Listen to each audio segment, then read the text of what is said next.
Mvutano katika Mashariki ya Kati umechukua sura mpya ya hatari baada ya jeshi la walinzi wa mapinduzi ya Kiislamu IRGC kutoa onyo kali la kuwataka raia waondoke katika miundombinu muhimu ya mafuta na gesi katika nchi za Ghuba, likiahidi kulipiza kisasi kufuatia shambulio la Israel lililolenga kituo kikubwa cha usindikaji wa gesi kusini mwa Irani.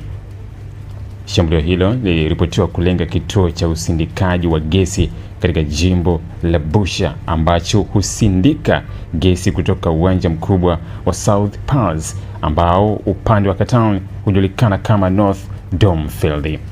Uwanja huo ni miongoni mwa vyanzo vikubwa zaidi vya gesi duniani na una mchango mkubwa katika uchumi wa Iran na Qatar. Katika taarifa yake, IRGC ilitaja maeneo maalum inayodaiwa kuwa yanaweza kuwa malengo ya mashambulizi ya kulipiza kisasi. Nchini Saudi Arabia, maeneo yaliyotajwa ni pamoja na Samref Refinery na Jubail Petrochemical Complex. Nchini UAE ilitaja eneo la Al Hosn Gas Field, huku nchini Qatar ikitaja eneo la Mesaid Petrochemical Complex pamoja na Ras Laffani Refinery. IRGC imeonya kuwa mashambulizi zaidi yanaweza kufuata na kusisitiza kuwa hatua hiyo inaweza kuwa sehemu ya kujibu kile ilichokiita uchokozi wa moja kwa moja dhidi ya miundombinu yake ya nishati. Kauli hiyo imeongeza hofu ya kuenea kwa vita katika eneo lote la Ghuba ambalo ni muhimu kwa usambazaji wa mafuta na gesi duniani.